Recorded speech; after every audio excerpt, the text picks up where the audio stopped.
नमस्कार आदरणीय दर्शक, यतिखेर जताततै निर्वाचनको चर्चा परिचर्चा र बहस सुरु भएको छ र उम्मेदवारहरू जनताको बीचमा जान थालेका छन्। विकास र समृद्धिको एजेन्डा लिएर यस पटकको पहिलो चरणको स्थानीय तहको निर्वाचन वैशाख 31 गते हुँदैछ।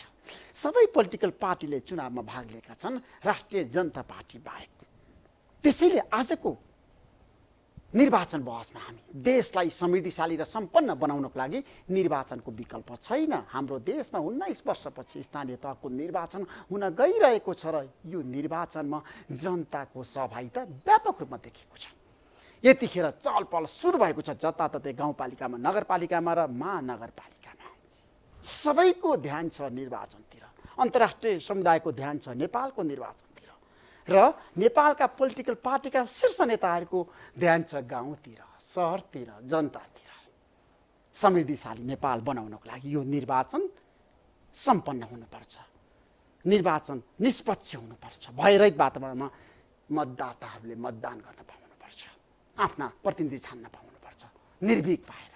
यसपटकको निर्वाचनको तयारी कहाँ पुगेको छ र मतदाताहरू के गर्दैछन्, निर्वाचन आयोगले कसरी हेरिरहेको छ त? हाम्रो बीचमा यतिखेर निर्वाचन आयोगका प्रमुख निर्वाचन आयुक्त, अनुभवी र क्षमतावान व्यक्तित्व डाक्टर अयोधी प्रसाद यादव हुनुहुन्छ। तपाईँलाई म कार्यक्रममा स्वागत गर्न चाहन्छु। धन्यवाद ऋषिजी। अब त निर्वाचन हुने भयो पक्का। निर्वाचन अब हुने भए यसमा अब कतै शङ्का नगरौँ। तर पोलिटिकल पार्टीमा अझै पनि शङ्का, दुविधा र अन्यलता छ नि प्रमुख निर्वाचन आयोग। यो निर्वाचनको जुनसुकै निर्वाचनको बेलामा केही राजनीतिक दलहरूलाई र केही उम्मेदवार या मतदाता या कतै न कतै यो पोलिटिकल पेरिफेरीमा यो शङ्काहरू रहिरहन्छ। त्यो स्वाभाविक हो डेमोक्रेसीमा, किनकि डेमोक्रेसीमा अब कसैले मतदान गर्न चाहन्छन्, कसैले बाहिर बसेर पनि हेर्न मात्रै चाहन्छन्, त्यो सब कुराहरू हुन्छन्। तर आम रूपमा यो स्थानीय तहको निर्वाचनको लागि अहिले यति उत्साहजनक राजनीतिक वातावरण देखिएको छ। मैले 64 र 70मा पनि यो उत्साह देखिएको थिएन। मैले दुईटा निर्वाचन, अब 10 दिन बाँकी छ। हो, मतदाताहरू मतदान गर्न तयार भइसके? मतदाताहरू त तयार छन्। उहाँहरूको मतदाता नामावलीको सूची हामीले पठाइसकेका छौँ। उहाँहरूले सबै आफ्ना मतदाता सूची हेरिसकेका पनि छन्, हेर्छन् पनि, हाम्रो वेबसाइटमा पनि छन्। ती सब कुराहरू छन्। मतदाताहरू त ढुक्क छन्। मतदाताहरूको लहर अस्ति हेर्नु भएन, नोमिनेसनको दिनमा कति उहाँहरू उत्साह जागेको छ। त्यो उत्साहबाट के देखिन्छ भने अब 31 गतेको निर्वाचन त अब त्यसमा कतै केही छैन। मतदाताहरू स्वतन्त्र रूपमा मतदान केन्द्रमा 31 गतेको बिहान हेर्नु होला नि त। हामी त्यति। तर उम्मेदवारहरूले जनतामा जाँदाखेरि तपाईँलाई थाहा छ आर्थिक प्रलोभन पनि दिने गर्छन्। हो, यस पटकको निर्वाचनमा पैसाको चलखेल हुन्छ कि हुँदैन? उम्मेदवारहरूले कति खर्च गरिरहेका छन्? तपाईँले अनुगमन गर्नु भएको छ प्रमुख निर्वाचन आयुक्तज्यू? पैसाको खर्च त न्यूनतम रूपमा पैसाको जुनसुकै डेमोक्रेटिक इलेक्सनमा पैसाको खर्च त थोर बहुत हुन्छ। निर्वाचन आयोगले पनि साधन स्रोतको प्रयोग गर्छ, राजनीतिक दलले पनि गर्छन्, उम्मेदवारले पनि गर्छन्। त्यसको लागि निर्वाचन आयोगले महानगरपालिका, उपमहानगरपालिका, नगरपालिका, गाउँपालिकाको अध्यक्ष, उपाध्यक्ष लगायत वडा सदस्यसम्मको लागि खर्चको मापदण्ड हामीले तोकेका छौँ। त्यो खर्चको मापदण्डभित्र रहेर निर्वाचन प्रचार प्रसार गर्नुपर्छ। त्यसको अनुगमन पनि हामीले सुरु गरिसकेका छौँ। उस भए नोट दिएर भोट माग्नेहरू छैनन्? होइन, त्यो कहाँ हुन्छ? नोट दिएर भोट माग्न त एकदमै पाइँदैन। त्यो त ठुलो अपराध हो। म यो कुरा अनुरोध गर्न चाहन्छु आफ्ना आदरणीय मतदाताहरूमा, नोट दिएर भोट माग्नेहरूसँग सावधान रहनुहोला। जसले अहिले नोटको आधारमा भोट किन्छ र भोलि तपाईँको प्रतिनिधिको रूपमा जितेर गाउँपालिकामा जान्छ, त्यति बेला तपाईँको दुःख हेर्ने कोही हुँदैन। तर विगतमा भएको थियो नि, तपाईँले त हेर्नु भएको थियो, देख्नु भएको थियो, निर्वाचन गराउनु भएको तपाईँले। विगतमा संविधान सभा पैसाको चलखेल भएको थियो, मतदाताहरूलाई आश्वस्त पार्नु भएको थियो तपाईँले। पैसाको चलखेल हुँदैन भने यस पटकको निर्वाचनमा आर्थिक चलखेल भएको छैन? होइन, आर्थिक चलखेल उम्मेदवारहरूले पैसा बाँडेका छैनन्, बाँड्नु पनि हुँदैन। उनीहरूले त क्लोज अब्जर्भेसन, उनीहरूको आफ्नै परिवारका सदस्य, आफ्नै मित्रहरू, आफ्नै गाउँघरका मान्छेहरू, साथीहरू सबै अब्जर्भ गरिराखेका छन् कि कसले कहाँ के गरिराखेका छन्। होइन, हामीले त आफ्नो अनुगमन टोली, सूक्ष्म टोली हाम्रा सब डिप्लोय गरेका छौँ। तर उम्मेदवारहरू, राजनीतिक दलहरूलाई एकदम नजिकबाट उनीहरूको अनुगमन गर्ने काम उनीहरूका आफ्नै मतदाताहरूले पनि गरिराखेका छन्। त्यसले अबको दिनमा गाउँपालिकाको या नगरपालिकाको कुनै पनि उम्मेदवारले पैसाको लागि प्रयास गर्दैन। गरेको यदि पाइयो भने त्यो राजनीतिक दल र त्यो उम्मेदवारलाई ठाडै हामीले कारबाही गर्नुहुन्छ तपाईँ? कारबाही गर्छु कि उम्मेदवारी तुरन्त कसैले अन द स्पटमा मतदातालाई पैसा दिएको तपाईँले देख्नुभयो भने उम्मेदवारहरूलाई कारबाही गर्नुहुन्छ। चुनावमा उनीहरूले भाग लिन पाउँदैन होइन? त्यो पोलिसी निर्वाचन आयोगको छ एकदम। त्यो पोलिसीमा छ मात्रै होइन कि हामी बहुत कडाइको साथमा यसपालि जान्छौँ। तर आचार संहिता त उल्लङ्घन भइरहेछ नि प्रमुख होइन। आचार संहिता हेर्नु भएको छ, निहाल्नु भएको छ, ठाउँ ठाउँमा मन्त्रीहरू झन्डा हल्लाएर फरर गइरहेका छन् भोट माग्नको लागि, उम्मेदवारको लागि। झन्डाको पनि हामीले ब्यानरको साइज, झन्डाको साइज सब तोकेका छौँ। त्यसमा उनीहरू लिएर गइराखेका छन्। त्यो तोकेको मापदण्डको आधारमा झन्डा बनाएर घर घर अहिले घर दैलो कार्यक्रम तपाईँ देख्नु होला काठमाडौँ ललितपुरको यो। तर मन्त्रीहरू गएको छ नि, तपाईँले देख्नुभयो? मन्त्रीहरू उम्मेदवारी दर्ता गराउन पनि मन्त्री नै गए। मन्त्रीहरू गएका होलान्, मन्त्री गएका होलान् है। मन्त्री पनि हामीले त अब मन्त्रीले जानु हुँदैन, सरकारी साधन प्रयोग गरेर जानु हुँदैन भनेर हामीले अनुरोध गरिसकेका छौँ। आचार संहिता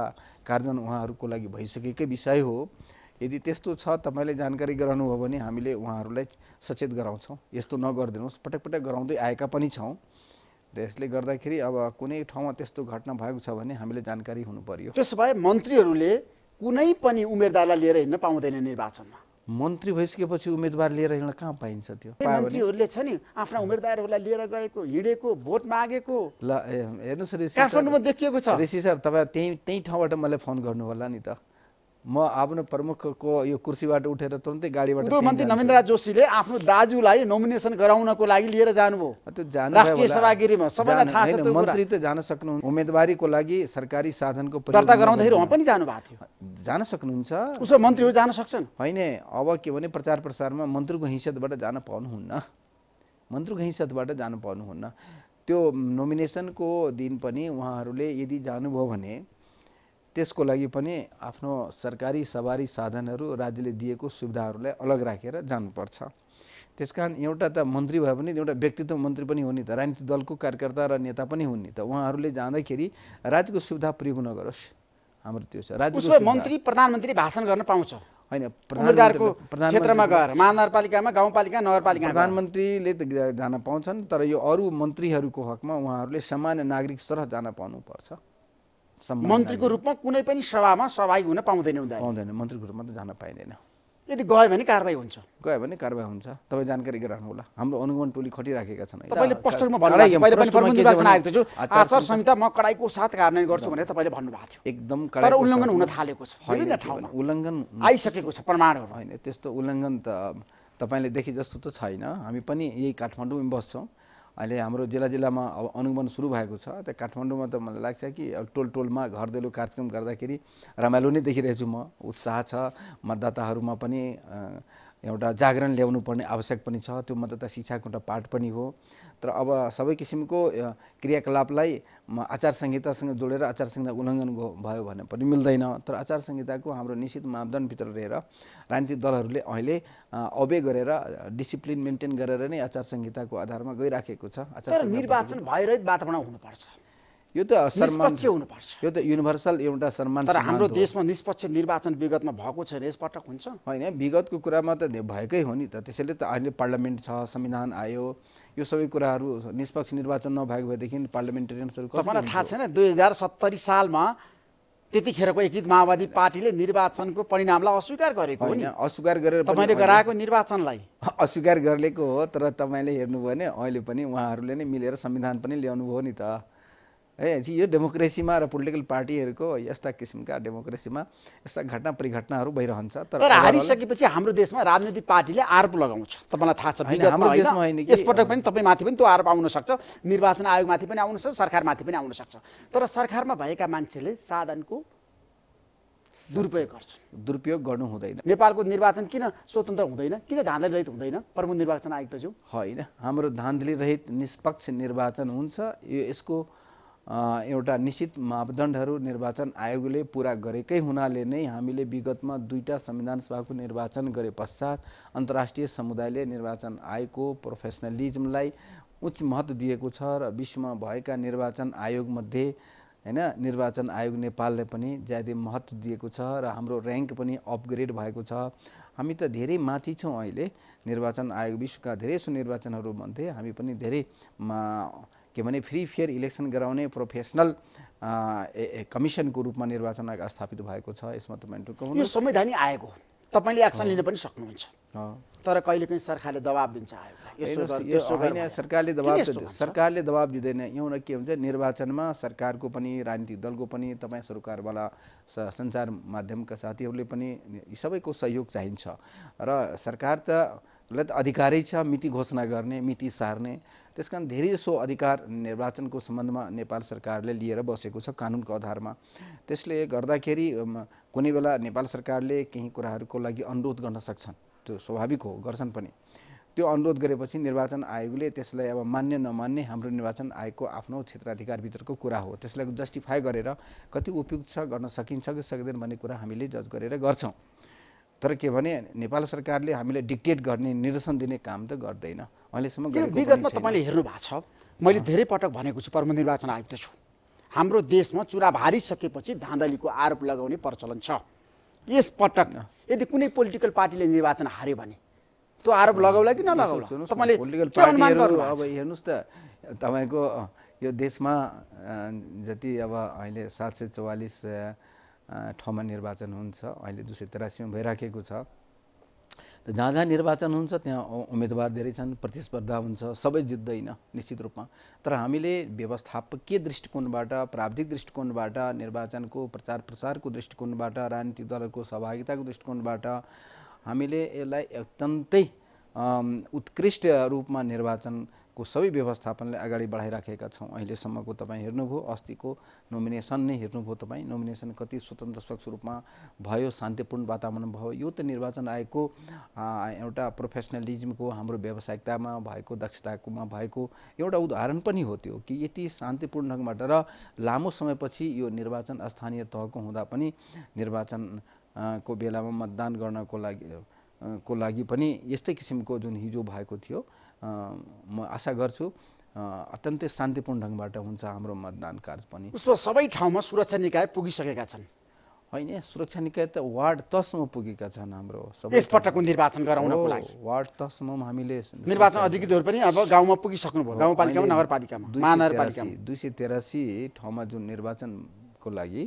गाउँपालिका नगरपालिका मिलाएर यो 3, 4, 6 मा त्यसको लागि सबै अपडेट भएर बसेका छन्। आज सबै तयारी पुरा भइसक्यो। आजको दिनसम्म पुरा गर्दा अब उम्मेदवारको अन्त्यनावली पनि प्रकाशित हुने, निर्वाचन चिन्हहरू सबै प्राप्त गर्ने, अब त निर्वाचनको लागि सब तयार भएर गइसकेका छन्। अब नोबडी विल कम ब्याक। अब हामी यति अगाडि बढिसकेका छौँ। अब हाम्रो त 31 वैशाखको निर्वाचनले यो इन्डिकेट गर्छ र हामी यति सफल हुन्छौँ कि हाम्रो 31 जेठको निर्वाचन पनि त हाँसिकन म सम्पन्न गर्छु। म त ज्यादै प्लिज छु र त्यति मैले। तर गाह्रो छ, चुनौतीपूर्ण यात्रामा हुनुहुन्छ तपाईँ। जेठ 31 गतेको निर्वाचन सितिमिति हुन सक्दैन प्रमुख निर्वाचन आयुक्तज्यू। के भने अब एकैचोटि यस्तो पढाइ हुन्छ नि, विद्यार्थीहरूले परीक्षाको टाइममा पल्थी मारेर खुब अध्ययन गर्छन् र रिजल्ट राम्रो हुँदैन। अब जसले निरन्तर पढिराखेको हुन्छ उसलाई त सहज हुन्छ। म त निरन्तर काम गरिराखेको छु। 64 को अनुभव, 70 को अनुभव र यही स्थानीय तहको निर्वाचनको लागि विगत 2-3 वर्षदेखि सब तयारी गरिराखेको छु।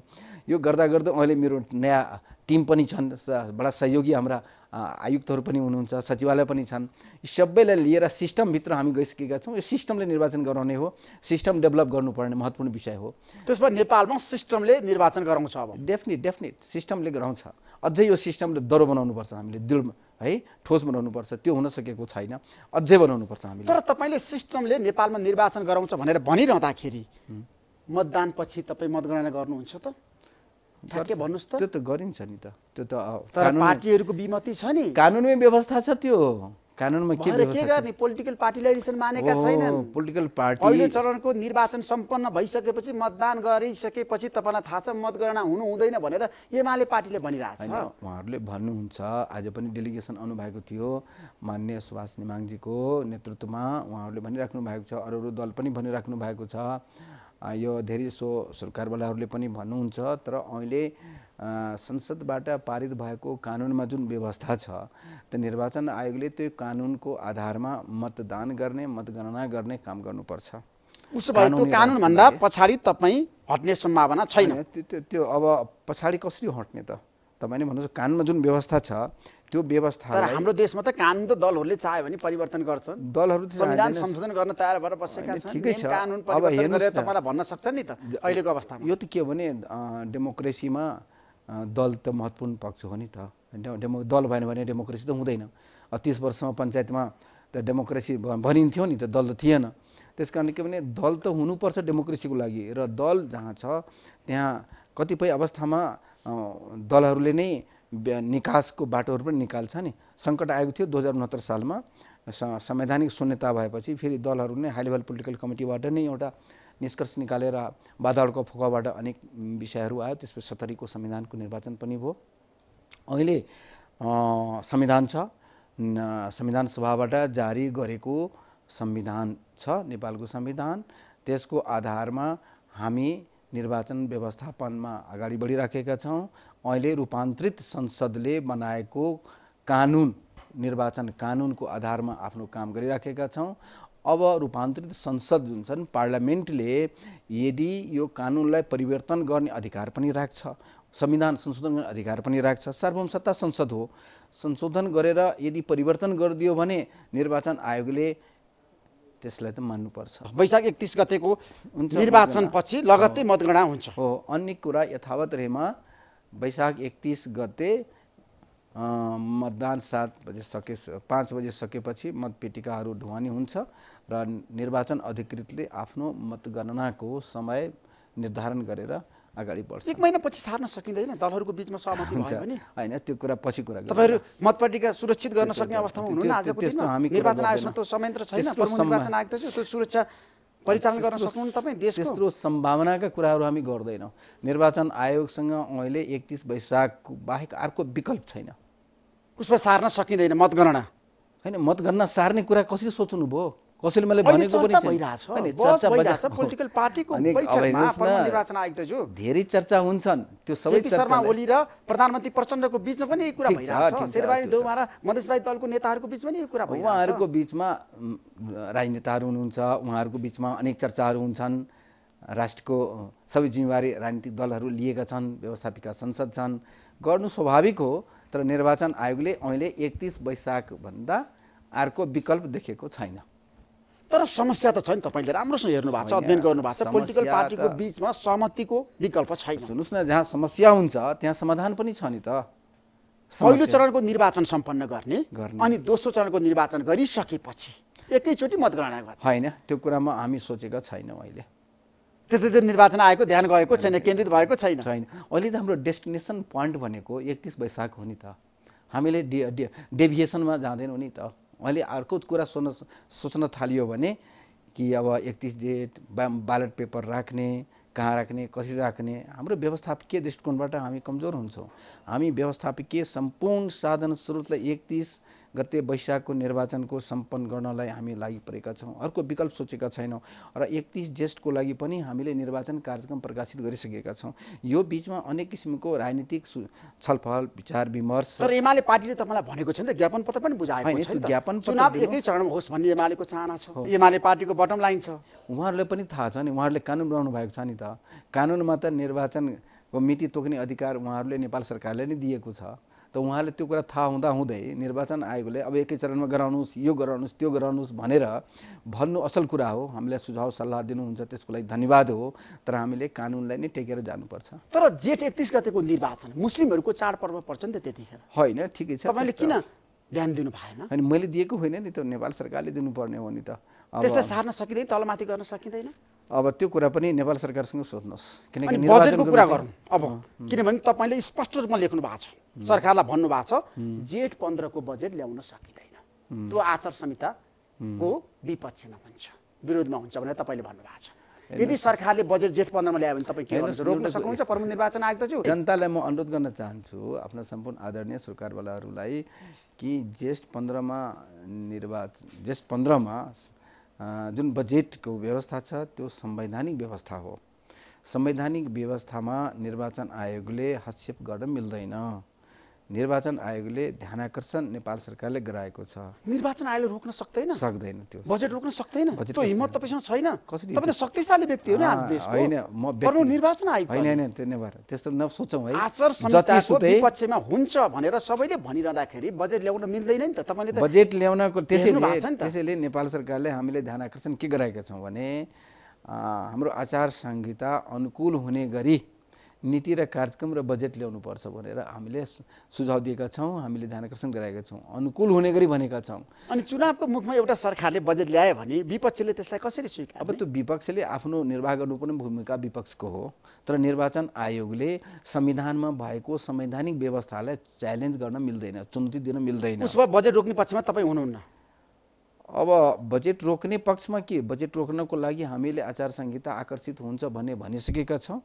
अब हेर्दै जाउँ यो बिचमा के तपाईँले लिखित रूपमा बजेट रोक्नुपर्छ भनेर सरकारलाई भन्न सक्नुहुन्न अहिलेको अवस्थामा? निर्वाचन रोक्नुपर्छ, संविधान जेठ 15 मा ल्याउन मिल्दैन भनेर तपाईँ भन्न सक्ने अवस्थामा होइन, त्यो संविधान विपरीत हुन्छ। त्यस्तो निर्वाचन आयोगले भन्न मिल्दैन कि जेठ 15 को बजेट रोक्नुहोस् भनेर निर्वाचन आयोगले भन्दाखेरि त संविधान विपरीत हुन्छ नि। दलहरूको बिचमा सहमति भयो, संविधान संशोधन भयो भने त रोक्न सकिन्छ नि त। सुन्नुहोस् न, एउटा चुनावमा जानको लागि त सबै तयार हुनु पर्यो नि त। एमाले पार्टीले के भनेको छ भने जेठ 15 मा बजेट ल्याएर जेठ 31 मा निर्वाचन हुने भने हामी जाँदैनौँ, बहिष्कार गर्छौँ भनेर एमाले अध्यक्ष केपी शर्माले भन्नुभएको छ। उहाँहरूले त भन्नुहुन्छ एउटा कुरा, निर्वाचनको मिति तोक्दाखेरि यो सबै टाइम जुन छ नि, यो पर्व तिहारको टाइम, त्यसपछि गणतन्त्रको पनि टाइम, बजेटको पनि टाइम, यी सबै कुराहरू त राजनीतिक दलहरूलाई नेपाल सरकारले थाहा नभएको त होइन नि त, सबै थाहा उहाँहरूले छ।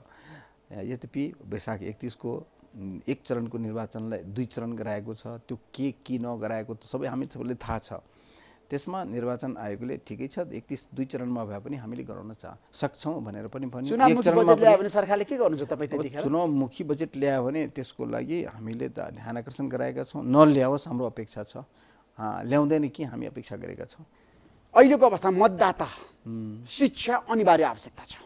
निर्वाचन आयोगले अझै पनि भित्री रूपमा जनतालाई आश्वस्त पार्न सकेको छैन कसरी मतदान गर्ने भनेर। कहाँ गयो तपाईँको मतदाता शिक्षा कार्यक्रम? प्रमुख निर्वाचन आयोग त यो जनताको प्रश्न हो। जनताले, म आदरणीय सम्पूर्ण मतदातालाई अनुरोध गर्न चाहन्छु कि तपाईँहरू नआत्तिनुहोस्, तपाईँहरूले कसरी मतदान गर्नुहुन्छ त्यो सबै कुरा यो अहिले 31 गते भन्दा अगाडि तपाईहरुले थाहा पाइहाल्नुहुन्छ। कसरी मतदान गर्ने, कसरी गर्ने, कहाँ जाने, किन शिक्षामूलक कार्यक्रम आजको दिन अवेरनेस किन भएन? अवेरनेस छ, कार्यक्रम भइराखेको छ। अब त्यो कार्यक्रमले अलि बढी गहन रूपमा हामीले अब सञ्चालन गर्न प्रयास गरिराखेका छौँ। समय कम छ, हाम्रो लागि पनि समय छ नि। हामीले मतदाता शिक्षा लगायत अरू कार्यक्रमहरू त गर्नुपर्छ नि। हामीले धेरै व्यस्ततामा छौँ, हामी तपाईलाई थाहा भएको कुरा हो। यद्यपि मतदाता शिक्षा सम्बन्धी कार्यक्रमहरू अब धेरै प्रभाव भइसकेको छ, प्रभावकारी रूपमा यसलाई लागू गर्नुपर्छ। र हाम्रा मतदाता शिक्षा कार्यकर्ताहरू पनि छन्, ठाउँ ठाउँमा म आफै पनि अनुगमन गरिराखेको छु। काठमाडौँ भ्यालीभित्रको हेर्दाखेरि र राजनीतिक दलका उम्मेदवारहरू, स्वतन्त्र उम्मेदवारहरू र उसका अन्य प्रचारकहरू सबैले घर घर गएर अब सिकाइराखेको पनि छन्। त्यसकारण मतदाता शिक्षाको हाम्रा सञ्चारकर्मी मित्रहरूले पनि मतदाता शिक्षामा भूमिका निर्वाह गरिराख्नु भएको छ। त्यसैले मतदातालाई आफै पनि शिक्षित छन्, मतदाताहरू आफै पनि शिक्षित छन्, 2वटा निर्वाचनमा सहभागी भएका छन् उनीहरू। त्यसकारण हाम्रा मतदाताहरू ज्यादै सजग सचेत छन् र उनीहरूले 31 गते राम्ररी नै, किनभने मतदाताहरूले मतदान गर्दाखेरि आफ्नो मत बदल गर्न सक्छ नि। प्रमुख निर्वाचन आयोग त छु, आफ्नो जानी आफ्नो मत समस्याहरू आउन सक्छ। तपाईले राम्रोसँग मतदाता शिक्षा कार्यक्रमलाई प्रभावकारी बनाउन सक्नु भएन, कसैले पनि आफ्नो मतलाई सक्नु भएन भने जानी आफ्नो मत कसैले बदल गर्दैन। तर भुलवश त हामी तपाईँबाट पनि हुन्छ, हामीले पनि अलिक बदल हुन सक्छन्। अहिलेको ब्यालेट पेपर हेर्नु भएन कति ठुलो छ, काठमाडौँ जस्तो ठाउँमा सबभन्दा ठुलो ब्यालेट पेपर छ। अब यो अवस्थामा हामीले मतदातालाई घर घर त हामीले प्रयास गरिराखेका छौँ। अब तपाईँहरू पनि सहयोग गर्नुहोस्, मतदाता शिक्षाको अभियानमा लाग्नुहोस्। हामी सबै लाग्नुपर्छ हो, लाग्नुहोस्। स्वयंसेवकको भूमिका निर्वाह गरिदिनुहोस्, यो राष्ट्रको दायित्व हो, यो निर्वाह गरिदिनुहोस्। निर्वाचन एक्लै गर्न सक्दैन। यी सबै कुराहरूले विचार गरेर म त सबैसँग आग्रह गर्छु कि हामी सबै मिलेर जाउँ। नेपालको निर्वाचन सम्पन्न गराउनको लागि भारत, चीन सबैको सहयोग तपाईँलाई चाहिन्छ होइन? अहिले सहयोग प्राप्त गर्नु भएको छ तपाईँले, तर पर्यवेक्षकहरू आउँदाखेरि विदेशी आउन नपाउने, अनि तपाईँले निर्वाचनमा छ नि अनुदान नलिने भनेर भन्नुभयो, किन, के कारणले?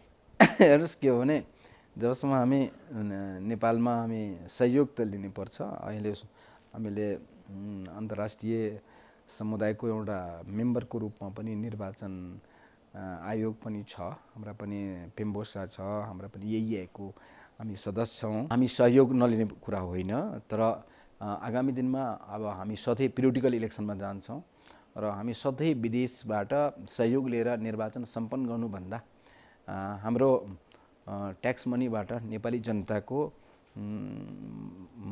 पैसाबाट हामीले निर्वाचन सञ्चालन गर्नुपर्छ र यसलाई बिस्तारै मितव्ययी बनाउनुपर्छ, वैदेशिक निर्भरतालाई कम गर्नुपर्छ। मेरो एप्रोच हो। यो स्थानीय तहको निर्वाचन हो। धेरै सो देशहरूमा, सार्क रिजनका देशहरूमा पनि यो स्थानीय तहमा यो इन्टरनेसनल अब्जर्भरहरूलाई प्र्याक्टिस छैन त्यस्तो। विदेशबाट यसपालि पर्यवेक्षकहरू नल्याएर स्वदेशी पर्यवेक्षकहरूबाट नै पर्यवेक्षण गराउनुपर्छ, जसमा अहिले 49वटा संस्थाको 50,000 पर्यवेक्षक छन् भन्ने किसिमबाट। त्यस कारण के भने हाम्रो विदेशी साथीहरूलाई म अनुरोध गर्न चाहन्छु, उहाँहरूले पर्यवेक्षण गर्न पाउनुहुन्छ। तर अहिलेको अवस्थामा यस्तो किसिमबाट आयोगले र नेपाल सरकारको सम्बन्धित मन्त्रालयको प्रतिनिधिहरूबाट भएको एउटा डिसिजनबाट अब विदेशीको यसपालि सहभागिता पर्यवेक्षणमा नहुने निर्णय भएको हुनाले त्यसलाई आदर गरिदिनलाई, मानिदिनको लागि पनि अनुरोध गर्दछु। थ्याङ्क्स सो मच प्रमुख निर्वाचन आयुक्त ज्यू। समय दिनुभयो, यहाँलाई म धेरै धेरै धन्यवाद दिन चाहन्छु।